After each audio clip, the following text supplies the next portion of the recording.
Hello student, class 10 pre board examination के day 38 में पहुंच गए हैं। आज हम लोग एक और इंपॉर्टेंट क्वेश्चन करेंगे। नंबर 48 हम लोग करने जा रहे हैं। ठीक है।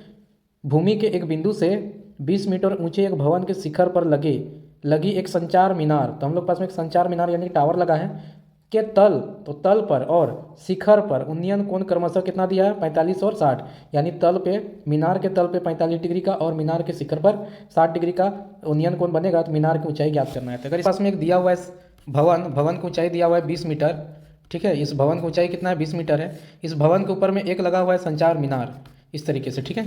तो भूमि के किसी एक बिंदु से संचार मीनार के तल पर 45 डिग्री का उन्नयन कोण बन रहा है और उसी बिंदु से मीनार के शिखर पर 60 डिग्री का उन्नयन कोण बन रहा है। ठीक है। तो हम लोग को निकालना क्या है, हम लोग को निकालना है कि इस मीनार की ये जो संचार मीनार है इसकी ऊंचाई निकालना है। ठीक है। तो हम लोग नाम दे देते हैं ABCD और थोड़ा सा हम लोग जो निकालना है उसको मान लेते हैं कि माना कि लोग को निकालना है। ठीक है। और दिया गया क्या है, दिया है BC का वैल्यू, यानी भवन की ऊंचाई दिया हुआ है 20 मीटर। ठीक है।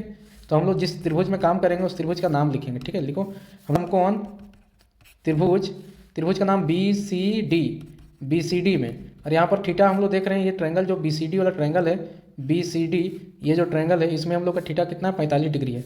तो यहाँ से हम लोग के पास में ये लंब दिया हुआ है, आधार निकालना है। तो इसके लिए हम लोग फॉर्मूला यूज करेंगे टेन का, कि टेन थीटा की जगह 45 डिग्री रख सकते हैं। तो लंब कितना है BC इस त्रिभुज में, और आधार कितना है तो CD। तो हम लोग पास में 45 डिग्री का वैल्यू 1 होता है। ठीक है। यार यहाँ से BC की जगह हम 20 लिख सकते हैं, CD की जगह हम CD, तो क्रॉस मल्टीप्लाई कर लेंगे तो CD का वैल्यू मिल जाएगा 20 मीटर। अब हम लोग को जो निकालना है वो निकाल सकते हैं। अब हम लोग निकालना क्या है, ये पूरा AB का वैल्यू निकालना है। तो इसके लिए क्या करेंगे, पूरा बड़ा वाला ट्रायंगल ले लेंगे ACD, तब लिखेंगे कि त्रिभुज या समकोण त्रिभुज ACD में। इस त्रिभुज में हम लोग क्या देख रहे हैं कि यहाँ पर थीटा बराबर कितना दिया हुआ है, यहाँ 60 डिग्री है। अगर इस त्रिभुज को ध्यान से देखेंगे ACD को, तो यहाँ थीटा बराबर 60 डिग्री है। तो हम लोग के पास में पूरा ये लंब का वैल्यू निकालना है, आधार 20 दिया हुआ है, तो हम लोग 10 का ही फॉर्मूला यूज करेंगे। और थीटा 60 डिग्री है तो 60 डिग्री बराबर फॉर्मूला क्या हो जाएगा, A से लेकर C लंब AC यहाँ तक। ठीक है। AC हो जाएगा पूरा लंब और आधार हो जाएगा BD या CD, जो भी बोलेंगे, BD नहीं बोलेंगे CD बोलेंगे, CD। तो इसका वैल्यू होता है √3। और AC की जगह हम लोग पास में वैल्यू नहीं तो AC रहने देंगे। CD की जगह हम कितना लिख सकते हैं, 20, क्योंकि CD कितना निकाल के लाए हैं अभी हम लोग 20। तो यहाँ सब हम लोग सॉल्व कर सकते हैं। ठीक है। तो 20 को उधर ले जाएंगे तो क्या हो जाएगा, 20√3 बराबर हम लोग का हो जाएगा AC। ठीक है। AC निकालना है। ठीक है। AC बराबर दिया है 20√3, इसको पलट के लिख लिया, दैट इम्प्लाइज करके।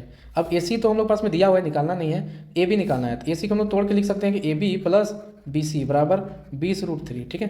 तो यहाँ से AB की जगह हम तो AB रहने देंगे, प्लस BC की जगह वैल्यू है 20 और इधर 20√3। तो 20 को उधर ले जाएंगे तो AB का वैल्यू यानी कि मीनार की ऊंचाई मिल जाएगा। तो 20√3 माइनस में 20 हो जाएगा। तो 20 कॉमन है तो कॉमन ले लेंगे तो √3 - 1 मीटर। ये हो जाएगा हम लोग का फाइनल आंसर। ठीक है। तो हम लोग